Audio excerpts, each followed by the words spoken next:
گانی شوی اتا نهم دعا بلوالا امام احمد دا حدیث راوڑا دا امام حیثمیم راوڑا دا او حدیث حسن دا الحمدللہ دا دید عبداللہ بن عمر رضی اللہ عنہما وی كان رسول الله صلى الله عليه وسلم يقول حين يريد أن ينام ويكلب چه رسول الله صلى الله عليه وسلم ارادو کڑا چه ادشی نوی بے چه کلب اراده دا خوبو کڑا نو دا دعا بے گفتا اللهم فاطر السماوات والارض اے اللہ دا زمکی او دا اسمان پیدا کون کیا عالم الغیب والشہادہ پوہا پپٹو پخکار بادی رب کل شیء چی رب دا ہر شیز دے و الہ کل شیء او الہ دا ہر شیز دے الہ سا مطلب دے معبود یعنی چی عبادتی کی اشہد ان لا الہ الا انت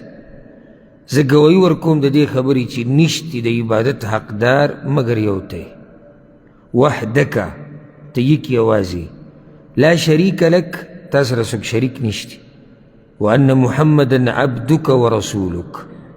او یقینا محمد صلی اللہ علیہ وسلم ستا بندہ و رسول دے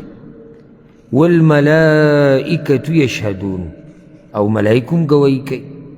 اللهم انی اعوذ بک من الشیطان و شرکه یا اللہ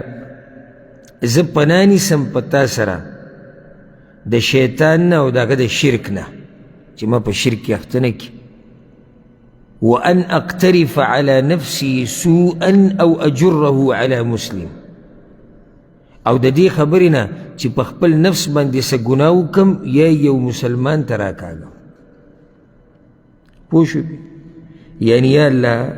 ومی ساتا دا شیطان نا او دا دا سنا دا شرک نا جو دا سنا شیطان من جدا با شرک یختنکی او یا اللہ دا دین می وساتا چیز پا خپل گناو کم او دا دین میم لری وساتا چی دا سنا دا گناه یو مسلمان تراکاگم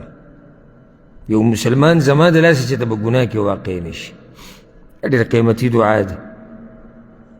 گور دا خبر یاد کئی دا سمر اذکار و دعاگانی چی بتا سوائی پا دی کی بنیادی مسئلہ کا دعوت تیر توحید طرف تا زی پا زیدادی زی پا زی لا الہ الا انت وحدک لا شریک لک رب السماوات رب الارض رب العرش العظیم ربنا و رب کل شیء دی مخی دعائی کیو نو دا طول یعنی اشارت دی طرف تری چی دا بندگی لائق صرف و صرف اگا یو اللہ دی او دا بندگی حقدار اگا صرف اور صرف یو اللہ دی دا توحید سرزان اتڑی صرف خالص بندگی دا اللہ کوئی دا پیران موریدان باباگان درگاونا دربارونا تاویزونا کوڑی منتری دی نظام لری ساتے یو سورز محکم یو اشتہار پا یو ویڈیو کولی دا یو مولانا سیب دا اگا 3 نمبری لکلی دا موبائل او بیا دا مولانا سیب نومو نوی زمانگ سرا دا تاویزونو او دا خاص وظیفو دا پر رابطه کولاشی کمو مسئلو حل دے واوری دا طول لکلیو بکی او پا ویڈیو کیو کدا چا بچی نکی کدا چا واده نکی او که پا یو خزبان دی خاون نی مین ناگه دی رابطو کی او که یو علک دی جنی سر واده کور وڑی و جنی ورنور کی او یو جنی که خریشتا وڑی و خریشتا نرازی اگه دی رابطو کی او که یو علک پا جنی مینی و جنی در طرف تا نگوری دی رابطو کی او که دا چا کار نچلیگی اگه دی رابطو کی او که دا چا یعنی طول ٹیکا سیب اغستی ده اوس هر څه خو پرېږده دا نورې خو زه یو کار نه چلېږي او جو بیمار ده خو دا قصه پکې راووته که جنې باندې مینې او هغه په تا نه مینه نو بیا مولانا صاحب سره رابطه وکړه او که دا جنې د دغه هلک سره رشته کول غواړي او دا هلک نه غواړي نو جنې دې بیا د مولانا صاحب سره رابطه وکړي او ښه باقاعده یې ورسره لیکلي وو وی خویندې د راتلو کوشش که نه کوي نه دې کوي په موبایل دې رابطه وکړي کار به وشي نن سبا هغه دغه راوتې دی که نه دغه د خوراک دا ډیلیوریانې چې کوي دنیا مخکې لاړه ته به کور کې ناستې کړپ بټن ووایي تا له روټۍ راوړي تا له اوبه راوړي تا له دوایي راوړي نو اوس دغه مولیانو په کې هم دغه سیسټم ور اچولی ډیلیوریانو نه کور کې به ناست او ستا کار به کېږي آنلاین نو که څوک نه راځي نه دي راځي خو رابطې دې وکړي دا قسمه خلق او دا قسمه وظیفې د دې نه ځان لرې ساتئ یو مې واورېد او بله ورځ وی که د چا نه څه ورکي که د چا نه څه ورک شوي او غل معلومول غواړي اورېدلي ده سر چې ته ووایو نو معنی دی توجه دې ورته وه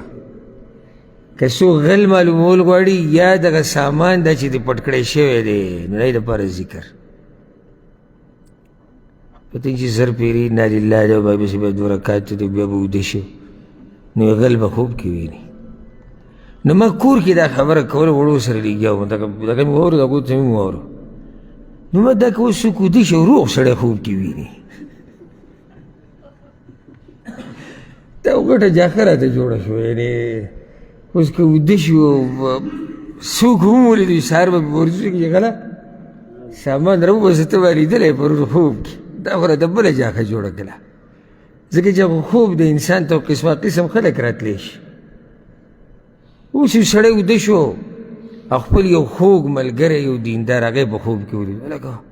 دی به وایي چې ته وګوره دا دومره کلونه زما په دې غل باندې یقین و ها نن ما ته پته ولګېده چې سړی څه دی او غل راوخته نو داسې ناشنا اذکار دي او څه دغه دي او وایي دا چې دی نو او وایي یا به غل ویني